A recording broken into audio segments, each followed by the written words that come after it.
The name Parastart does a lot of work for us. In the first instance, para tells you that it's athletes who are eligible to compete in Paralympic sport. And START is an acronym. It stands for Sports, Training and Research Team. When I started, I couldn't swim at all. Being able to swim a 50-meter distance safely and independently, I think that was one of my greatest achievements. The focus of our Parastart program is to evaluate the therapeutic benefits of sport for people with disabilities. So taking people with high support needs and training them, whether that be in swimming or frame running, and seeing the therapeutic benefits that that has on their life as a whole.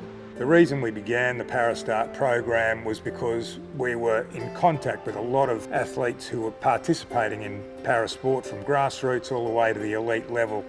And a really common story was emerging. They were telling us that they were getting much fitter and stronger. That was really self-evident, but that they were able to function better, and they had these great avenues for developing social connections, and they felt better about themselves through their involvement in sport. We wanted to put some science behind it to investigate the veracity of the information they were giving us. We've seen huge changes in our athletes' behaviour, independence, even their function. So what we would tend to see with adolescents with cerebral palsy is their function tends to decline over their adolescent years.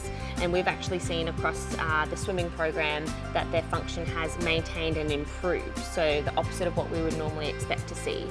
Their social engagement has also really improved. The way that they can communicate and work together is much better now than it was when they first started. Now I can finally relate to those kids I had growing up who had these 5 a.m. wake up sessions every day. They would go to the pool, they would talk about their training, what they're doing, and now, yes, I'm an adult, but I can finally feel that same energy and I can finally have that same experience. And the population we really focus on are people who are not only eligible for Paralympic sport, but who have high support needs.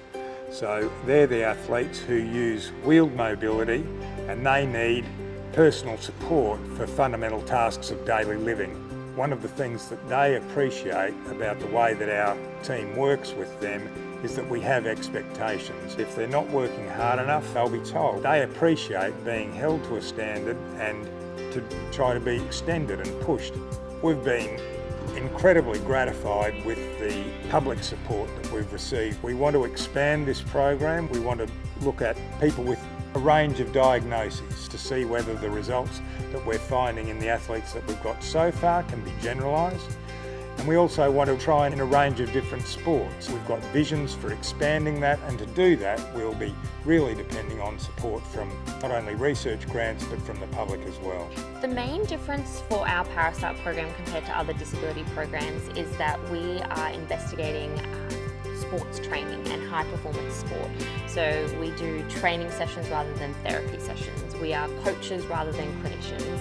We have a squad, so a team that's all working on sport rather than a clinic setting, and it's much less rehabilitation and it's much more sports training.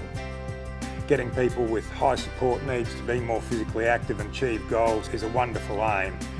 But for us, we're at a university, it's absolutely critically important that we're underpinning that with research. We're documenting everything that we do, all the changes that take place, because it's that that's going to really allow us to publish in the scientific literature, but eventually to change practice as well.